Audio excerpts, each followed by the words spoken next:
Hello everybody, UK Prepper Man here again, and I hope you're well.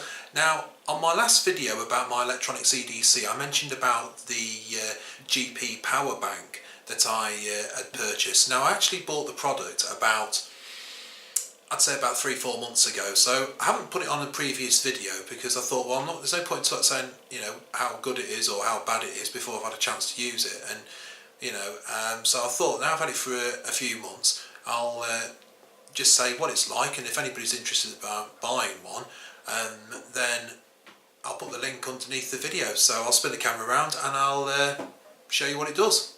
Here we go. This is the power bank by GP, which I purchased a few months ago.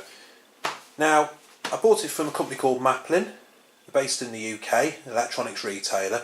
Now, just from the outset, I'm not being paid anything by Maplin or by GP to do this review.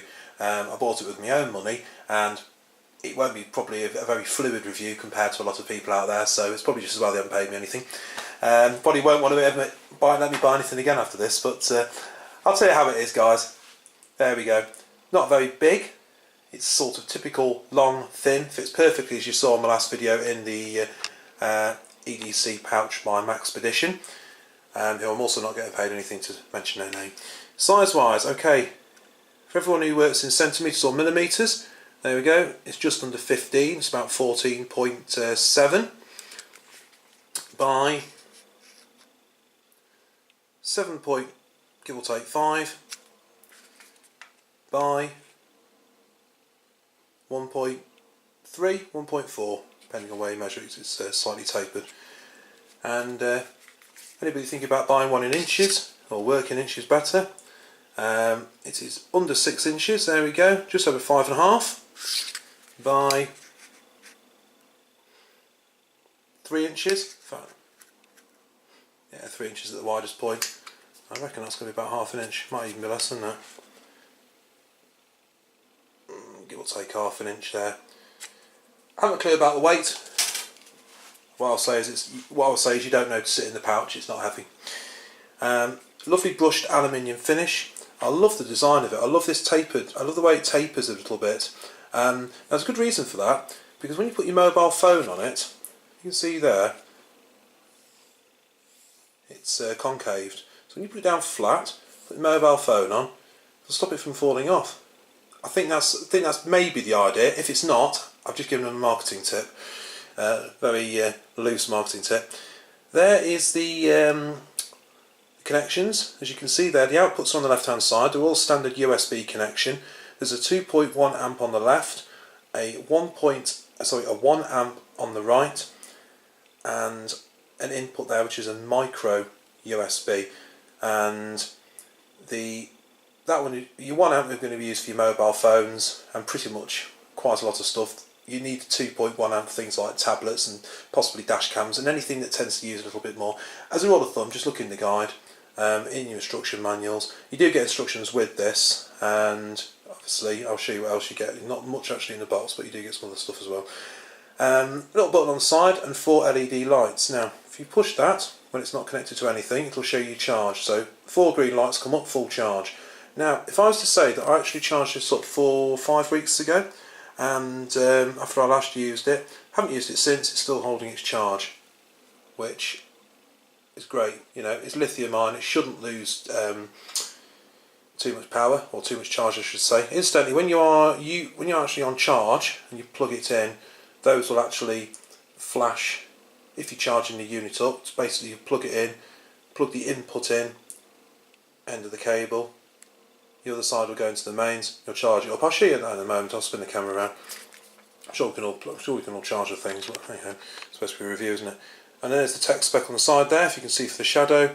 There's the model number, FP10M, 10,000 milliamp, lithium ion battery. Let's get a few shadows on there. Made in China. Well, it's the situation now, isn't it? A lot of stuff's made abroad, but wherever it's made, it is good. And ironically, this brushed aluminium finish is actually holding up pretty well. I did have it rattling around loose in my day bag, and it didn't actually manage to get scratched, so it was quite a relief. So I'm going to keep the camera rolling, and I'm just going to show you what else you get with it. You get a connection cable to charge. Wait till you see this, guys. Now this hasn't been scaled down. I'll show you how big the cable is. Remember we measured it about 15 centimetres, just under 5 inches. That's how big your cable is.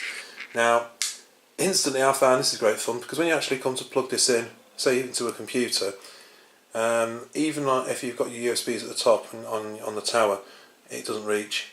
And you're also going to have a good bit of fun if you try and plug it into the mains, as I'll show you now. So I'll just put that down, and I'll just use my trusty socket. It's good thing you show on this. I'll plug that in.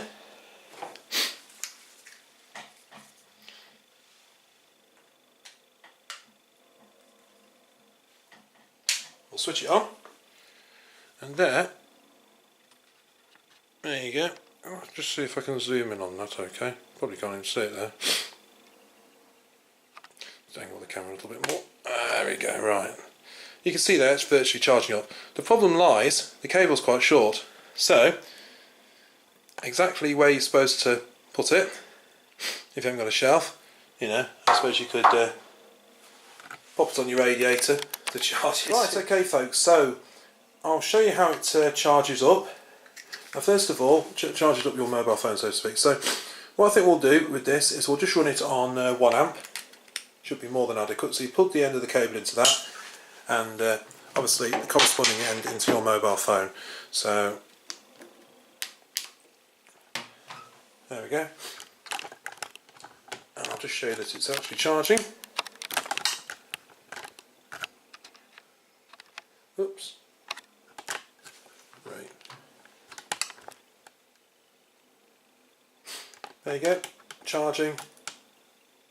Little arrow there showing it's charging. And I'll just spin the camera around that side, it's just the display timed out on there. There we go. So there we have it. So I could leave it on charge for a little bit and let it carry on. And price wise, $29.99. I don't know what that is in dollars. I would probably say that's is that about $40, guys, something like that. I'll do the conversion anyway. I'm sure you can work it out. Thanks for watching, guys. See you. Bye.